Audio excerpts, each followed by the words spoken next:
नमस्कार। Stock market course for beginners के 7वें lecture में आपका स्वागत है। तो जनरल कंसल्टेंसी ने स्टॉक मार्केट के जरिए पैसे तो उठा लिए, पर अगर आपको जनरल कंसल्टेंसी में इन्वेस्ट करना है तो उसके लिए आपको क्या करना होगा, इसे हम आज समझने वाले हैं। तो स्टॉक मार्केट में शेयर बाय या सेल करने के लिए सबसे पहले आपको स्टॉक मार्केट की टाइमिंग समझनी होगी कि स्टॉक मार्केट की टाइमिंग क्या है।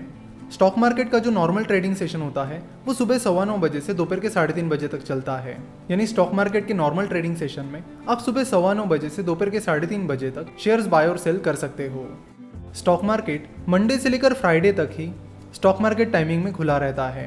सैटरडे और संडे स्टॉक मार्केट बंद रहता है और कुछ हॉलीडेज को भी स्टॉक मार्केट बंद रहता है। दिवाली में जिस दिन लक्ष्मी पूजन होता है उस दिन स्टॉक एक्सचेंजेस एक स्पेशल ट्रेडिंग सेशन ऑर्गेनाइज करते हैं जिसे मुहूर्त ट्रेडिंग कहते हैं।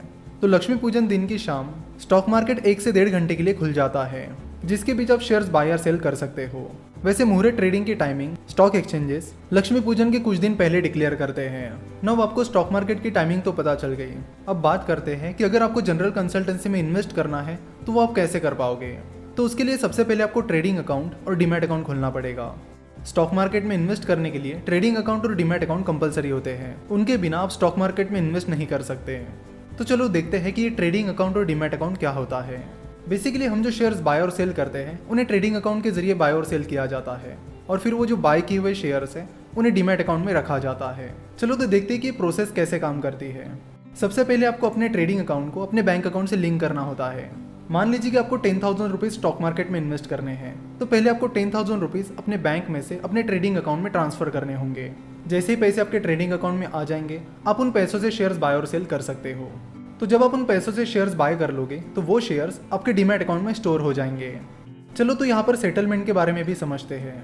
अगर आप मंडे को कोई शेयर खरीदते हो तो वो शेयर्स T+2 के बाद आपके डीमैट अकाउंट में स्टोर हो जाएंगे। यानी अगर आप मंडे को शेयर्स खरीदते हो तो मंडे हो जाएगा T यानी ट्रांजैक्शन डे, ट्यूसडे हो जाएगा T+1 और वेंसडे हो जाएगा T+2। यानी जो शेयर्स आप मंडे को खरीद लोगे वो शेयर्स T+2 यानी वेंसडे को आपके डीमैट अकाउंट में आ जाएंगे। तो इस तरह डीमैट अकाउंट और ट्रेडिंग अकाउंट काम करते हैं। डीमैट अकाउंट खोलने के लिए कुछ डॉक्यूमेंट्स की ज़रूरत होती है, जैसे कि पैन कार्ड, आधार कार्ड, बैंक डिटेल्स एटसेट्रा। सवाल आता है कि अकाउंट खोलते वक्त बैंक डिटेल्स क्यों। कई बार कंपनीज अपने प्रॉफिट का कुछ हिस्सा अपने शेयर होल्डर्स के साथ शेयर करती है, जिसे डिविडेंड कहते हैं। यानी अगर आप जनरल कंसल्टेंसी के शेयर खरीद लेते हो और कुछ टाइम बाद जनरल कंसल्टेंसी शेयर होल्डर्स को डिविडेंड डिक्लेयर करती है, यानी अपने प्रॉफिट का कुछ हिस्सा अपने शेयर होल्डर्स के साथ शेयर करती है, तो वो डिविडेंड सीधे आपके बैंक अकाउंट में ट्रांसफर किया जाएगा। तो ये मेन रीजन है कि आपके बैंक डिटेल्स लिए जाते हैं। साथ ही आपका बैंक अकाउंट आपके ट्रेडिंग अकाउंट से इसलिए लिंक किया जाता है ताकि आप आसानी से अपने बैंक अकाउंट से अपने ट्रेडिंग अकाउंट में पैसे ट्रांसफर कर सको। तो सवाल ये आता है कि डीमैट अकाउंट कहाँ पर खोले। डीमैट अकाउंट खोलने के लिए आपको ब्रोकरेज फर्म्स के पास जाना होता है। इंडिया में 300 से भी ज़्यादा स्टॉक ब्रोकरेज फर्म्स हैं, इसलिए पहली दिक्कत यही आती है कि डीमैट अकाउंट कहाँ पर खोलें। क्योंकि अलग अलग टाइप्स के ब्रोकरेज फर्म्स होते हैं, उसमें भी उनके ब्रोकरेज चार्जेस अलग होते हैं और बाकी चार्जेस अलग अलग होते हैं। उनकी टेक्नोलॉजी अलग अलग होती है, उनकी सर्विसेज अलग होती है।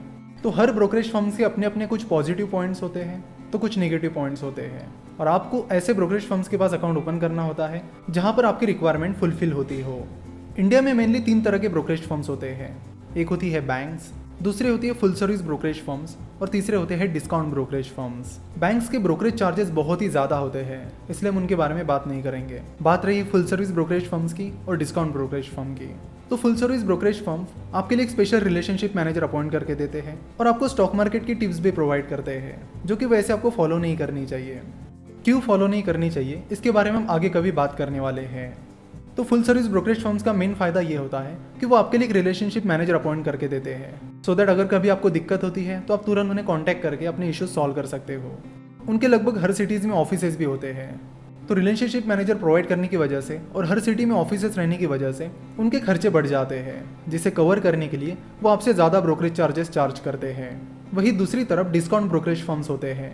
डिस्काउंट ब्रोकरेज फर्म्स आपको रिलेशनशिप मैनेजर अपॉइंट करके नहीं देते हैं, उनकी बहुत ही लिमिटेड ब्रांचेस होती हैं। तो लिमिटेड ब्रांचेस और रिलेशनशिप मैनेजर का ना होना, इन चीज़ों की वजह से उनकी कॉस्टिंग कम हो जाती है, जिसकी वजह से वो आपको कम ब्रोकरेज चार्जेस चार्ज करते हैं। तो डीमैट अकाउंट खोलते वक्त आपको देखना होगा कि आपकी रिक्वायरमेंट्स क्या क्या है।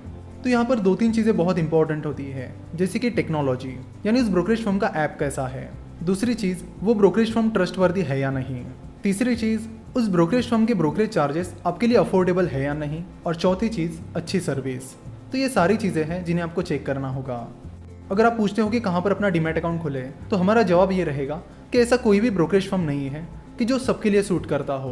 किसी को कोई ब्रोकरेज फर्म अच्छा लगेगा तो किसी को वो नहीं लगेगा, तो ये सब अपनी अपनी रिक्वायरमेंट्स पर है। वैसे शुरुआत में आप अपस्टॉक्स इस डिस्काउंट ब्रोकरेज फर्म के साथ अपना डीमैट अकाउंट खोल सकते हो। अपस्टॉक्स एक डिस्काउंट ब्रोकरेज फर्म है जिसकी वजह से उनके ब्रोकरेज चार्जेस कम है, उनकी टेक्नोलॉजी भी काफ़ी अच्छी है। प्ले स्टोर पर उन्हें 4.4 की रेटिंग मिली है, जो कि स्टॉक ब्रोकिंग इंडस्ट्री में सबसे ज़्यादा है। साथ ही Upstox mister Ratan Tata funded company है, जिसकी वजह से ट्रस्ट का भी कोई इशू नहीं आएगा। तो आप शुरुआत में अपस्टॉक्स के साथ अपना डीमैट अकाउंट खोल सकते हो और चेक कर सकते हो कि क्या वो आपको सूट करता है या नहीं। नाउ अब डीमैट और ट्रेडिंग अकाउंट तो खुल गया, अब ये कैसे पता करें कि किस कंपनी में इन्वेस्ट करना है और किस कंपनी में नहीं? तो ये एक बहुत ही इंपॉर्टेंट सवाल है जिसे हम अगले लेक्चर से कंटिन्यू करेंगे। तो यहाँ तक तो हमने बेसिक के बारे में समझा, अगले लेक्चर से हम थोड़े एडवांस लेवल पर आ जाएंगे। आशा करता हूँ कि आपको आज का ये लेक्चर पसंद आया होगा। आज का ये वीडियो देखने के लिए और हमारे साथ जुड़े रहने के लिए आपका बहुत बहुत धन्यवाद।